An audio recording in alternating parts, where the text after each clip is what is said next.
Go. We're back now, live with Bonnie Yates joining us via the phone. Bonnie, we're so thrilled to have you this morning. Good morning. I'm happy to be here. I had a picture, a magazine cover to hold up with a turkey on it, but I can't show you, so you're just going to have your own mental turkey. I'm picturing Paul Simon on Saturday Night Live as a turkey. That's what I'm picturing. Well, we're not going to do Paul Simon right now. What we're going to say is, since we're not going to be with you next Thursday, I want everybody to have a wonderful and grateful Thanksgiving. And really quickly, we answer questions here on the air. They're of general applicability, and if you have a specific issue that you need help with, you should contact a lawyer. And if you're in Northern or Southern California and you want to talk to me about it, then you can reach out to me, and I will have Shannon post after the show, if she's able, my contact information, because we're really short on time today, and I just want to get into the material. So thank you so much. You know, normally we give you more information about the firm and where to look it up and all that stuff. So Tollner Law Offices, El Segundo. Shannon's going to give you the rest later. Cool. El Segundo and Irvine. All right.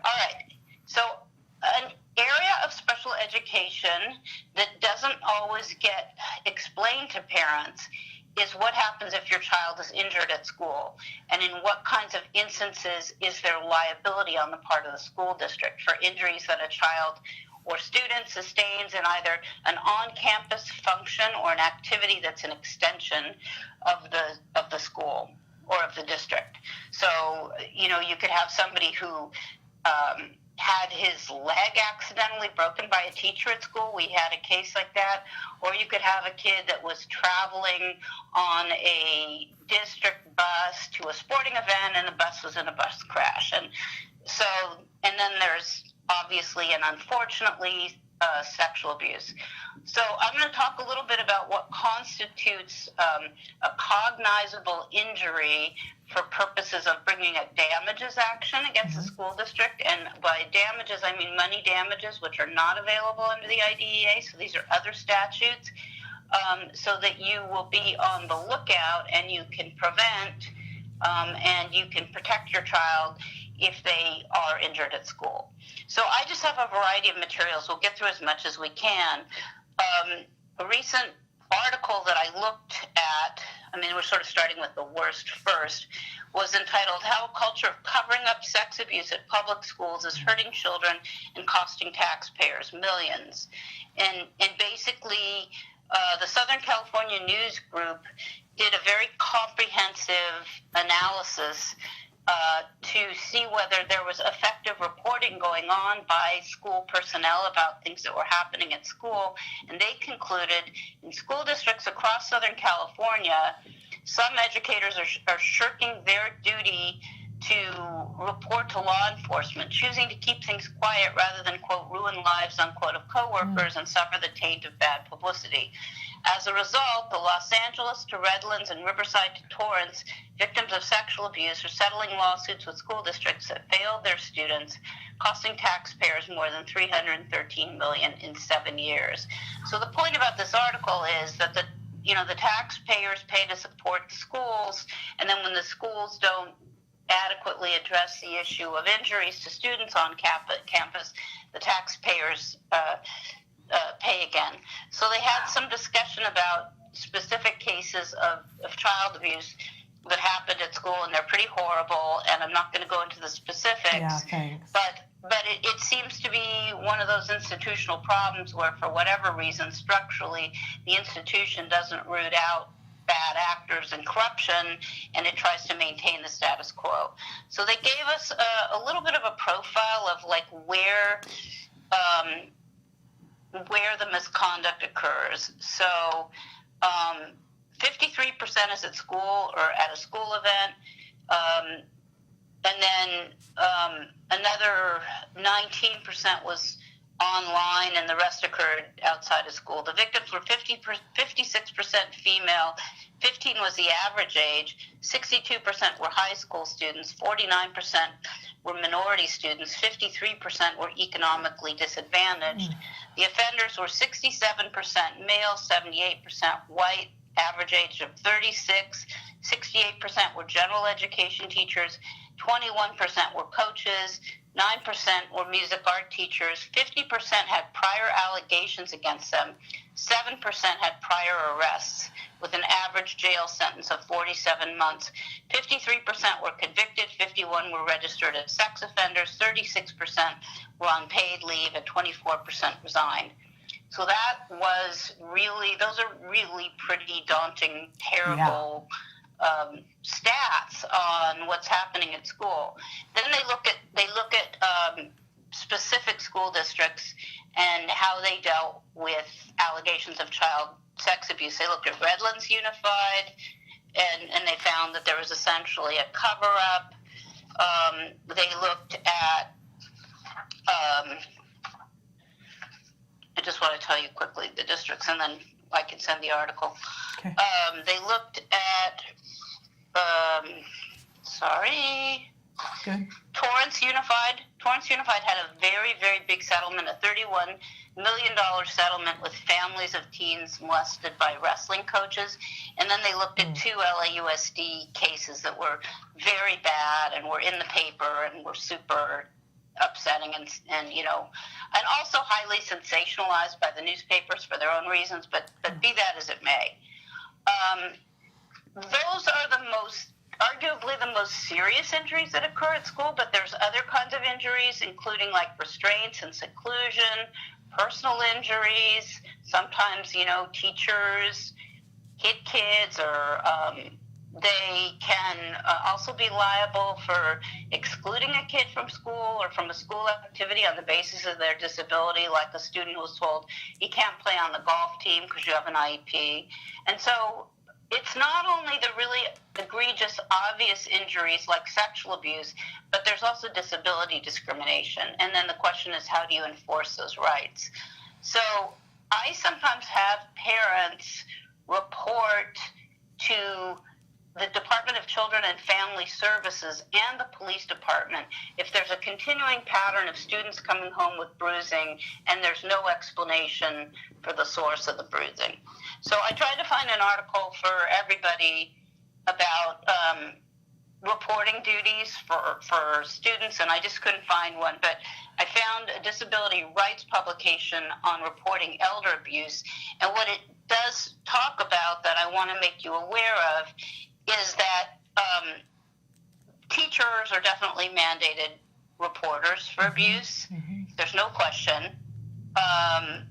So I don't really understand, like I have a situation now where the mom reported abuse by the teacher at school, and the mom tried to report it to DCFS, and DCFS said, we can't take a report if it's about a school person. I think that that's wrong, and I'm following up with county council. But basically, teachers are mandated reporters, and so are other school personnel. And if there's knowledge of abuse or another kind of injury to a child, they have to report it. If they observe it, they have to report it. And if they reasonably suspect that abuse has occurred based on the type of injury, they have to report it. The law requires that the report has to be made as soon as possible, as soon as practical, followed by a written report within 2 working days. And if you don't report, if you're knowledgeable and you don't report, there's a potential fine of up to 6 months in county jail. However, if the failure to report leads to death or great bodily injury, the fine can be raised to $5,000, which isn't much. Can my supervisor or anyone else report for me? No, the obligation for the teacher to report falls on the teacher, because the teacher is the one, or whoever it is, the person with direct personal knowledge and who actually sees as a percipient witness. Those are the people that have a duty to report. So there's no reason why teachers shouldn't be reporting injuries at school. Teachers have what is it? They have immunity, excuse me. They have immunity from prosecution for making a report, and their reports are also supposed to be anonymous. They've really tried to make it so that people that report don't have adverse consequences. Now, I'm moving into the realm of telling you about the statutory scheme that allows parents to sue a public entity for personal injuries in California. There's a few more facts first that you need to help you understand how it works. So Title II of the Americans with Disability Act, the ADA, prohibits disability-based discrimination by state and local governments, and Section 504 of the Rehabilitation Act provides for similar protections from discrimination by entities that receive federal funds. In California, we have the Unruh Act, which prohibits disability-based discrimination by businesses, and it also applies to government in some circumstances. And any violation of the ADA, which is federal, is also a violation of state law. However, in some circumstances, state or other federal laws, such as Section 504, may provide a higher level of protection than Title II. But anyway, you have all these statutes that are supposed to be preventing disability discrimination, which is the exclusion, segregation, and unequal treatment of people with disabilities by public entities. This includes the failure to make changes in policies and practices known as reasonable modifications or reasonable accommodations to allow a person with a disability equal access to government services. These changes are required if they do not fundamentally alter the nature of the government services and do not impose an undue financial or administrative burden. I'm not going to get into that too much, but discrimination also includes the failure to provide auxiliary aids and services if necessary to ensure effective communication for people with disabilities. Now, I've had some parents getting their ABA therapist as an accommodation, but other examples of auxiliary aids and services include qualified sign language interpreters, real-time captioning, and qualified readers for people who are blind, printing documents in accessible formats such as large print or braille, documents compatible with screen reading software or audio recordings or printed information. So there could potentially be, for example, disability discrimination if the district said, you don't speak English, we're not going to bring an interpreter to your IEP. Okay, so that would be like an auxiliary aid or service. So then there's also disability discrimination based on lack of access. So there's lots of different ways that a district can perpetuate an injury against a person, often a student, but not always a student, on the campus. And then we get into, okay, how do you enforce your rights? And that's really where we get into, in California, that if you want to sue a public entity, there's a notice requirement called a government claim.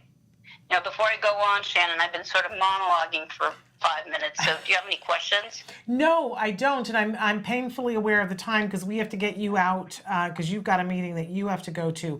Is this something that we should?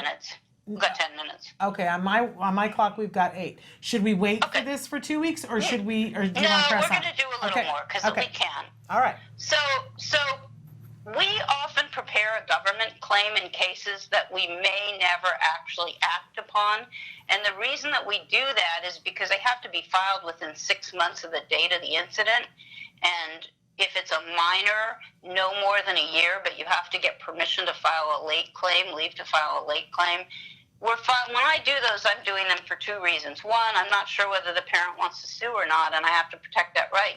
2, I feel like sometimes it gives me good leverage at mediation when I have a government claim. And often the district, as part of the settlement, will say, well, I want you to dismiss the government claim. And then I say, well, we're not going to do that unless you give us something for it, essentially. I mean, there's other issues related to these claims because the claims really belong to the minor and they're not supposed to be waived by the parent without court permission. But I'm just trying to get you a bit of information about the concept of tort liability for school districts, so I'm not going to get into that issue right now. Okay, so in California, there's something called the Government Tort Claims Act, and that is what authorizes you to bring a lawsuit based on any violation of state law for money or for damages. So if you have a claim, or you may have a claim and you're not sure, you want to file the claim, and then you'll have some time to explore and figure out whether you think your claim is viable, whether you can do anything about it or not. It used to be that you could just file a claim form, any really form would do, and their sample forms, like LA Unified's form is online and stuff like that. The law changed, and now you actually have to call the particular district and get a copy of their claim form and use their claim form. And generally what you do, it's not complicated, it's about a 2-page form. And what you have to do is give the names and addresses, name and address of the claimant, a statement of the time, place, and other circumstances of the occurrence. And it is important to try to be as specific as possible with dates, which is hard for parents sometimes, because if there's a pattern of, let's say, restraint at school or something, your child came home bruised, did you note the dates, or not? Did you take pictures, or are you just kind of approximating? So a statement of the date, time, and place, and other circumstances of the occurrence, a description of the injury or loss incurred, the name of the public employee who caused the injury, the names of witnesses to the incident, the names of doctors who saw the patient, and then the dollar amount claimed. So that's basically what you're doing, and then your form goes to risk management, and risk management is supposed to evaluate the claim and either approve it or deny it, or let it lapse. And normally we don't often get answers. That oftentimes they lapse, and then if they don't respond within 45 days, at that point, your right to sue is perfected, and you have up to a year from the date that the claim lapses to bring an action for damages. So that's essentially what you're doing, and basically you can sue for injuries to persons, injuries to personal property, or, injuries, God forbid, for the death of a student on the school campus. And that's California Government Code Section 911.2, and it has to be filed within 6 months after the injury. So that's kind of how you do it. You have to deliver it to the right person, which is usually a clerk, secretary, or auditor for the local public entity. As I said, if you're a minor, you have the ability to file a late claim, but it's really important, if at all possible, to file the claim within the 6 months. There's some exceptions for the 6-month requirement if the person didn't reasonably know that the injury was caused by an act or omission of the public entity, and so on. So there are statutes of limitations, and then there's exceptions to the statute of limitations. You can't sue the school district for everything. You can sue them for violations of statute, and then you can sue them for negligence. And there's a whole analysis about whether or not there's a special relationship between the district and the parent that imposes a duty on the district. And I'm not really going to talk about the factors, but if people have questions, we can talk about them. But basically, the point is, if your child gets injured at school, there's a process for seeking redress for those injuries, and there are time limits that are important. And also, sometimes people don't think of things as injuries that they are injuries. So, for example, we had a case where a student's parent provided the one-to-one aide that went to school with him every day, and the district decided the aide couldn't come to school anymore, and then the student was excluded from school, and he developed a lot of psychological and physical problems as a result of that, and that led to a lawsuit against the school.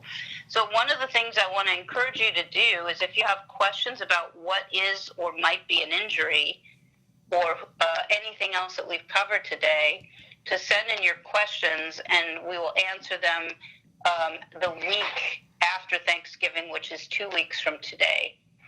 I think that's everything I was going to say about this for today. That's brilliant.